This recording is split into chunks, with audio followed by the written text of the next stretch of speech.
Alléluia, gloire à Dieu, gloire à Dieu. Nous sommes encore ce matin ensemble pour partager la parole de Dieu. Et c'est vraiment avec joie que je voudrais que nous puissions commencer par la prière. Au nom de Jésus-Christ, Père, nous te remettons ce moment. Nous prions que tu nous conduises par ton esprit.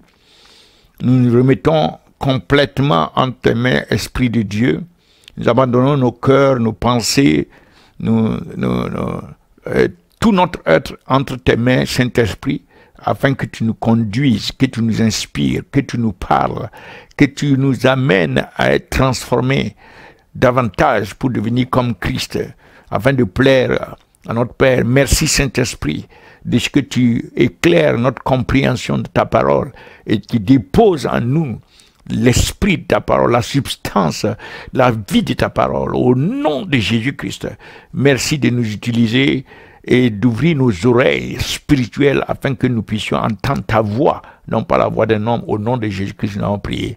Amen. Amen. Gloire à Dieu. Nous voulons partager quelque chose que le Seigneur a mis dans nos cœurs, extrêmement important et urgent. C'est que nous devons être préparés davantage, préparés pour la guerre, préparés pour des combats futurs, préparer les saints, préparer l'Église. C'est ce que le Seigneur nous a mis à cœur. Les combats futurs nécessitent que nous soyons dans une tendance de préparation continue jusqu'au retour du Seigneur Jésus-Christ. Et tant que nous sommes sur la terre, l'apôtre Paul avait déjà indiqué que nous combattons, mais pas contre la chair et le sang. Nous combattons, nous sommes dans une guerre. Il y a une guerre actuellement qui devient de plus en plus féroce. Une guerre dans tous les sens, une guerre asymétrique.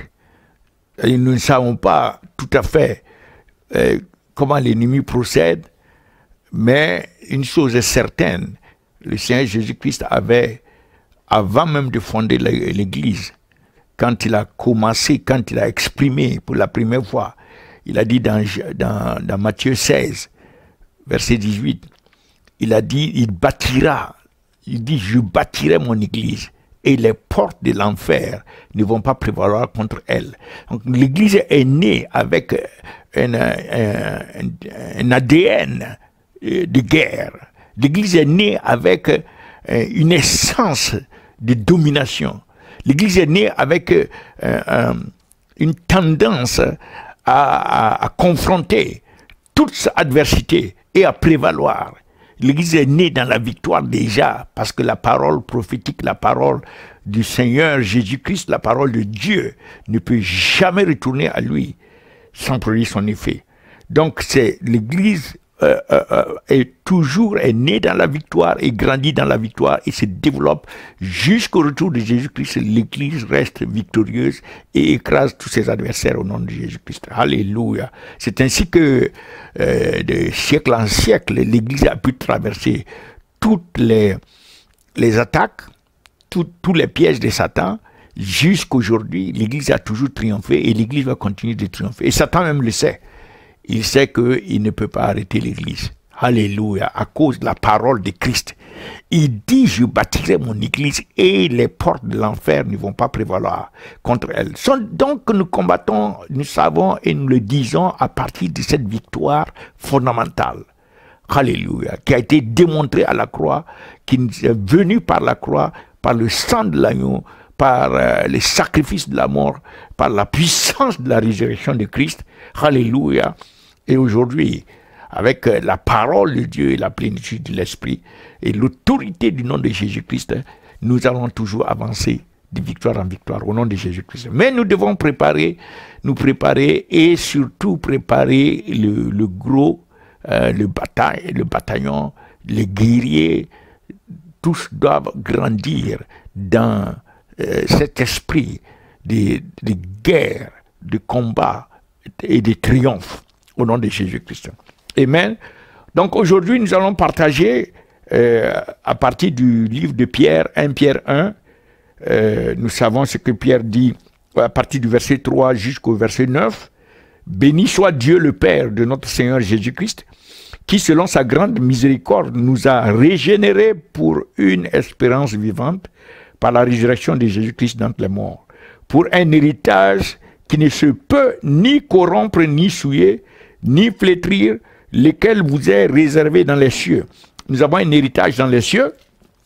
Et maintenant, l'Esprit de Dieu, à travers l'apôtre Pierre, s'adresse à nous directement. Il dit, à vous qui, nous maintenant, s'agissant de nous, à vous qui, par la puissance de Dieu, êtes gardés par la foi pour le salut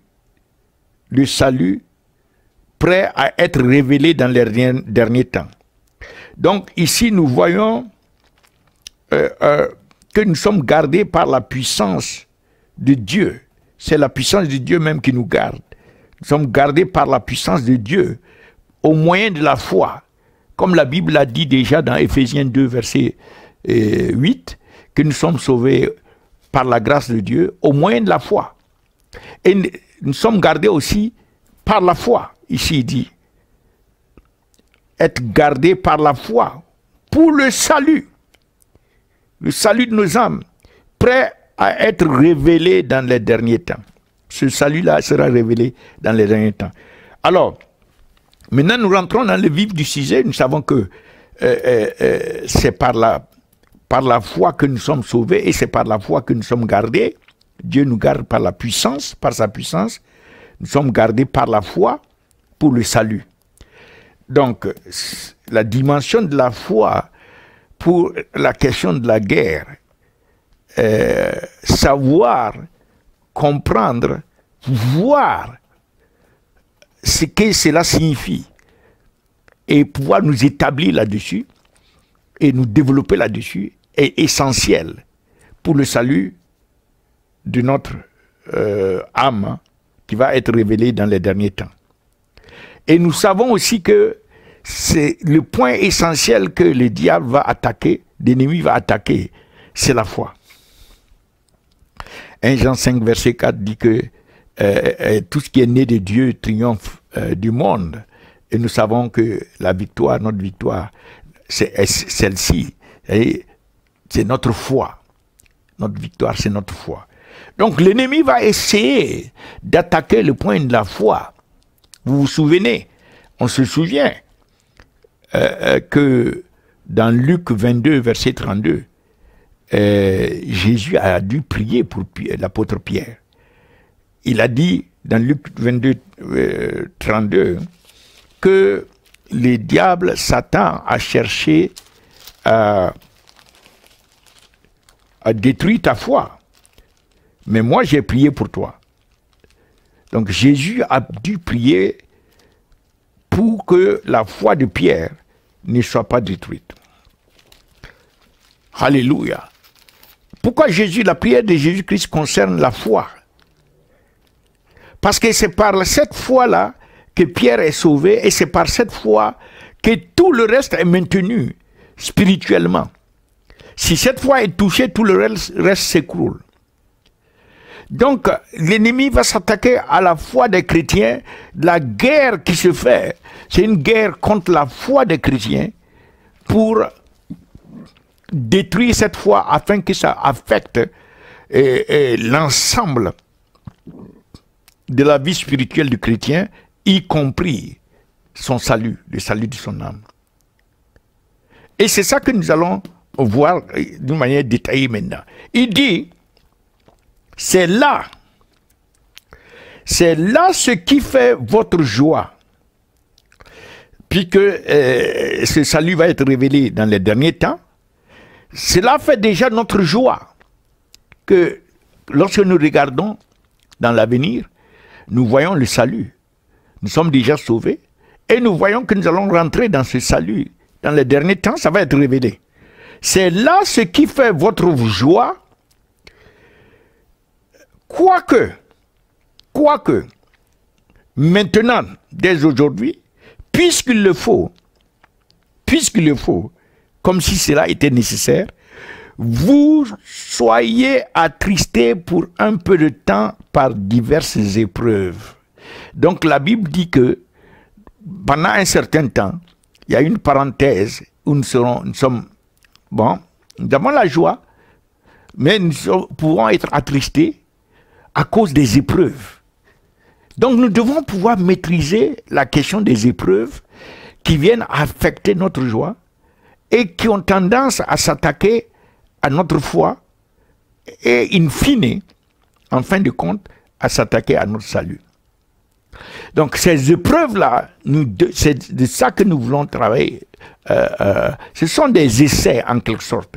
Les épreuves sont les moyens par lesquels, c'est-à-dire ce sont des passages par lesquels la force de notre foi est testée. Hein? La capacité, la valeur de notre foi. Qu'est-ce que nous valorisons réellement le plus? Est-ce que nous valorisons notre foi? Est-ce que nous voyons notre foi comme la chose la plus capitale? La chose qui soutient toute chose qui ne doit pas bouger, la foi en Jésus-Christ, que l'ennemi va attaquer par des épreuves. Donc, lorsque nous voyons les afflictions, nous voyons les épreuves qui viennent, toutes ces souffrances qui sont impliquées dans ces épreuves, nous devons comprendre que tout cela vise à s'attaquer à notre foi. C'est l'ennemi qui veut abattre notre foi parce que c'est notre foi qui est le pilier de ce qui soutient, ce qui va nous amener au salut, qui va être révélé, comme cela est dit. Donc, voilà cette attaque contre la foi, contre notre foi, les épreuves qui viennent. Nous devons vraiment réussir à les maîtriser dans nos pensées, dans nos cœurs, à comprendre ce que ces épreuves représentent réellement. Et c'est ça que l'apôtre Pierre est en train d'expliquer ici. Et je voudrais en déduire de ce que nous allons lire. Je vais en déduire quelques aspects sur lesquels nous allons insister et détailler, qui vont nous aider. Donc, finissons la lecture. Donc, nous serons attristés pour un peu de temps par diverses épreuves, afin que l'épreuve de votre foi, plus précieuse que l'or, plus précieuse que l'or. Ça veut dire quoi? Ça veut dire que l'or, plus précieuse que l'or est l'élément parmi les métaux. L'or est l'un des éléments, sinon le plus précieux élément, le plus pur, l'élément de grande valeur. L'or. L'or, c'est la chose qui dure, qui perdure, qui va jusqu'au bout. Donc ici, l'apôtre Pierre compare l'or, la valeur de l'or, la durée de l'or, la résistance de l'or, la force de l'or. L'apôtre Pierre dit ici que l'épreuve de notre foi a la même valeur. Et même pas la même valeur, afin que l'épreuve de votre foi, plus précieuse. C'est-à-dire, je ne parle pas, en ce moment, l'apôtre ne parle pas de la foi elle-même. Il est en train de comparer l'épreuve, les épreuves, les afflictions, les souffrances, les attaques que les chrétiens, les croyants subissent. Ces attaques, ces afflictions, dans notre compréhension, nous devons voir que ce sont des éléments qui sont, aux yeux de Dieu, plus précieuses que même l'or. Comparativement, l'épreuve de notre foi est plus précieuse, l'apôtre dit, que l'or périssable. La foi n'est pas périssable. Et l'épreuve de la foi est plus précieuse que le métal le plus précieux, le métal de plus grande valeur et qui va durer le plus, l'or. Il nous faut avoir la vision, la compréhension, parce que la foi est une vision. La foi est une vision, parce que la foi, et la Bible dit que, dans donc Hébreu, que la foi est l'assurance des choses que nous ne voyons pas. La foi est l'assurance des choses qu'on espère, les choses qu'on espère, et l'évidence des choses qu'on ne voit pas. L'assurance des choses qu'on espère et l'évidence des choses non visibles. Là, il s'agit de non visibles par la vue, puisqu'on ne marche pas par la vue. Si on marche par la foi, on ne doit pas marcher par la vue. Ça veut dire que nous ne marchons pas par la vision physique, mais nous voyons par l'esprit. Puisque nous ne regardons pas aux choses visibles physiquement, mais aux choses invisibles, parce que les choses visibles sont temporaires et les choses invisibles sont éternelles. Donc nous ne regardons pas aux choses visibles, mais nous regardons et nous voyons les choses invisibles physiquement. Donc nous regardons spirituellement. Donc la foi est la vision spirituelle que nous avons des choses, des choses, de ces choses que nous ne voyons pas physiquement. C'est l'évidence que nous en avons sur le plan spirituel. Et cette vision nous est donnée par la parole de Dieu. La foi est la vision que nous avons des choses à travers la parole de Dieu. À travers la parole de Dieu, nous avons une vision. Et cette perception spirituelle des choses, c'est ça la foi. Alléluia. Donc, ici il dit, le test, les épreuves de notre foi sont plus précieuses. Nous devons considérer cela comme nous ne les appelons pas. Nous ne recherchons pas les épreuves. Mais nous devons comprendre que ces épreuves ne sont pas à gaspiller. La manière dont nous allons répondre à ces épreuves vont nous faire expérimenter les caractères plus précieux que ces épreuves nous apportent. Alors, nous continuons. Il dit, afin que l'épreuve de votre foi, plus précieuse que l'or périssable, qui cependant est éprouvé par le feu, donc l'or est éprouvé par le feu, et nous ne pouvons avoir des épreuves qui sont comme des épreuves de feu. Alléluia. Donc l'or est testé par le feu. Nous aussi, nous pouvons avoir des épreuves qui sont comme des tests de feu, et que ce soit dans l'un des cas ou dans l'autre, tous ces deux cas nous conduisent à une purification par le feu. L'or devient purifié par le feu, et l'épreuve de notre foi nous purifie aussi, comme si c'était par le feu. Alors, afin que l'épreuve de votre foi, plus précieuse que l'or périssable, ait pour résultat la louange, la gloire et l'honneur lorsque Jésus-Christ apparaîtra. Donc, la première des choses, c'est de comprendre que l'épreuve, de voir que les épreuves viennent pour que la force de notre foi soit manifeste. La valeur, la capacité de notre foi soit manifeste. C'est pourquoi il faut chaque jour développer notre foi. Et ça veut dire que contre les épreuves, contre les oppositions, nos foi se développent. Nous devons voir ça de cette manière. Au lieu que notre foi ne s'écroule, ça doit transcender les épreuves. Ça doit s'élever parce que c'est une démonstration de la force de notre foi. C'est ce que Dieu veut. Et deuxième élément ici, c'est que est pour résultat. C'est-à-dire, nous devons voir à travers les épreuves, nous devons avoir cette compréhension fondamentale qu'à travers les épreuves, nous voyons la gloire de Dieu, nous voyons l'honneur de Dieu, pour Dieu, nous voyons la louange de Dieu, toutes ces choses vont sortir des épreuves auxquelles nous faisons face. Alléluia. C'est comme ça que nous devons voir ces épreuves-là. Nous devons dominer ces épreuves et déclarer et penser et croire qu'à travers ces épreuves, Dieu va être glorifié. À travers ces épreuves de notre foi, Dieu va être honoré. Jésus-Christ sera exalté. Alléluia. Ça, c'est le deuxième élément. Donc, on continue. Le résultat de notre foi, c'est ça. La louange, la gloire et l'honneur.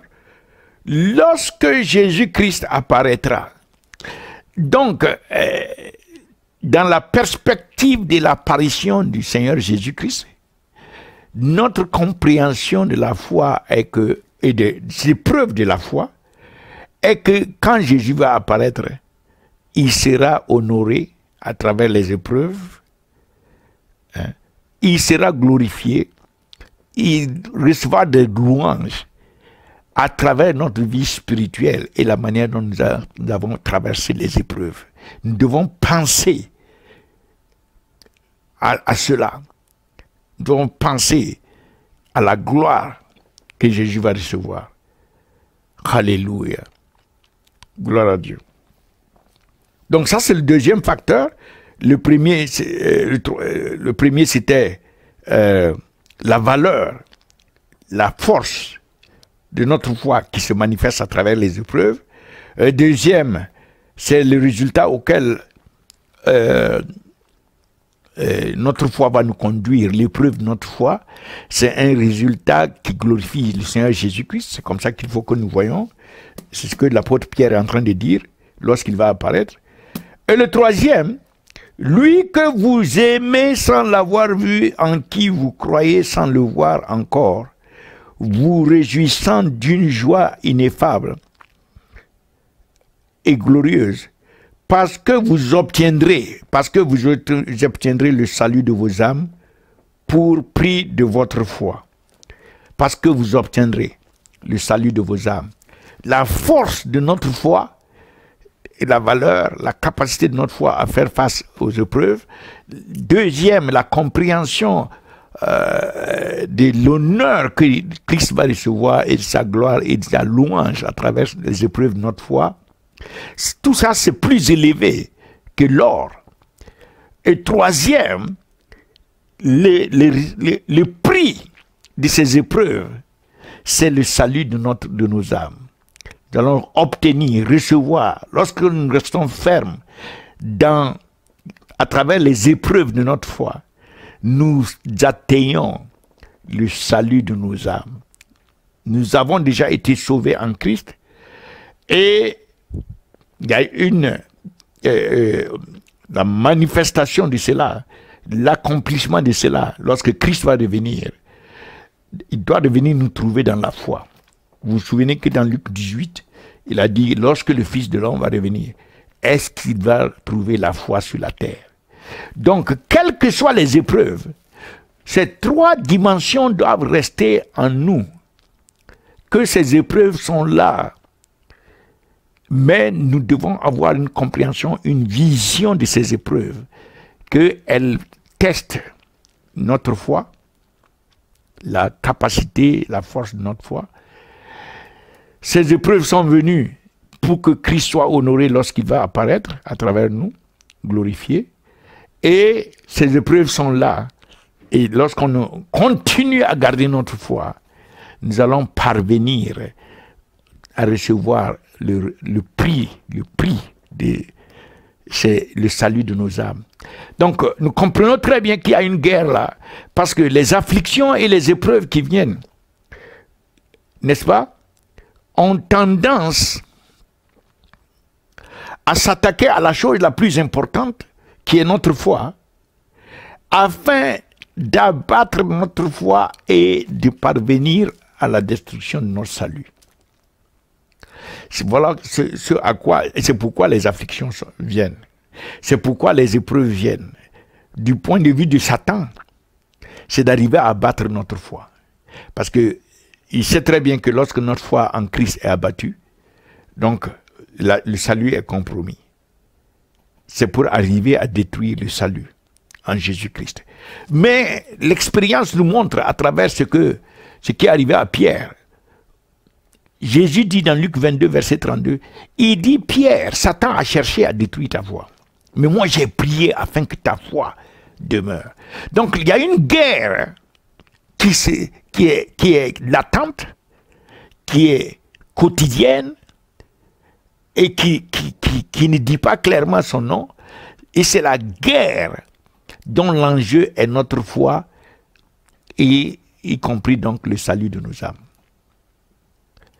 Alléluia. Alors nous pouvons dire ceci, que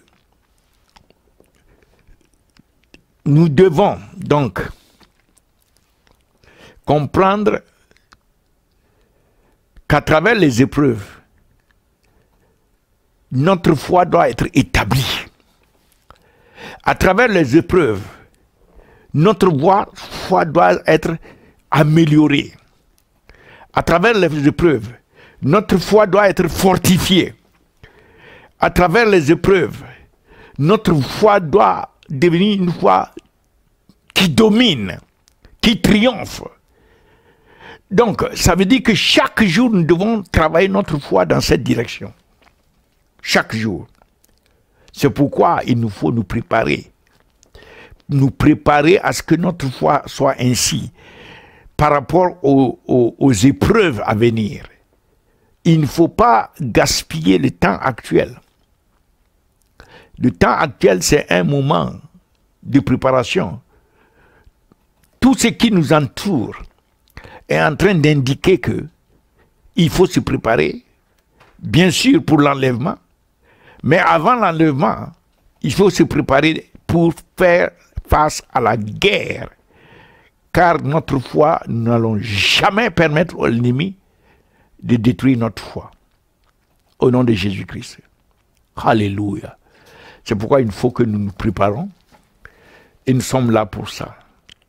Pour que les saints, ensemble, nous puissions développer notre foi et que notre foi soit affermie, soit inébranlable dans le Seigneur Jésus-Christ. Ça, c'est le fondement même de la chrétienté. Toute la chrétienté tient à cela. Il faut que la foi triomphe. Car sans la foi, il est impossible de plaire à Dieu. Nous recevons notre salut, le prix de notre salut.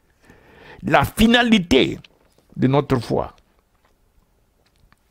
c'est notre salut. En anglais, même c'est très fort. The end of your faith, la fin de notre foi, c'est notre salut. Donc, il faut permettre que notre foi aille jusqu'à la fin. Alléluia. Père, je prie pour chaque croyant, chaque enfant de Dieu. Je prie pour que, comme Jésus-Christ a prié pour Pierre, afin que sa foi ne tombe pas. Par l'Esprit de Dieu, que la prière de Christ soit étendue à tous les chrétiens, à tous les croyants, au nom de Jésus-Christ. Que comme Christ, toi tu as prié pour l'apôtre Pierre, qui aujourd'hui nous donne les instructions concernant comment nous en sortir. Nous prions que cette prière que tu as faite puisse, par ton esprit, par le Saint-Esprit, se propager aujourd'hui, soit activée aujourd'hui, pour tous les saints, pour nous tous, au nom de Jésus, afin que notre foi demeure, afin que notre foi tienne, au nom de Jésus-Christ. Nous savons que nous avons déjà gagné la guerre, et nous prions que dans les moments qui nous séparent d'avec la venue, avec ton retour, Seigneur, avec ton apparition, comme c'est dit ici, que dans les combats qui vont venir, les oppositions, les attaques, tout ce que l'ennemi va faire, nous prions que notre foi demeure, que notre foi ne tombe pas, que notre foi grandisse et se perfectionne, que les épreuves de notre foi purifient notre foi comme nous avons vu, que les épreuves de notre foi amènent la gloire, l'honneur à ton nom, la louange au nom de Jésus-Christ, et que les épreuves de notre foi apportent le salut la fin de notre foi apporte le salut en Jésus-Christ lorsqu'il va apparaître, et que nous puissions par là recevoir notre héritage qui est déjà gardé en Christ, et dont la puissance de Dieu nous garde nous-mêmes. La puissance de Dieu nous préserve. La puissance de Dieu nous garde jusqu'au jour de Jésus-Christ. Alléluia. Quel avenir brillant que le diable ne peut pas arrêter, que le diable ne peut pas... Le diable ne peut rien contre la puissance de Dieu qui nous garde, qui nous amène à triompher. Alléluia. À toi toute la gloire, à toi tout l'honneur. Au nom de Jésus-Christ, nous avons prié. Amen, amen, amen.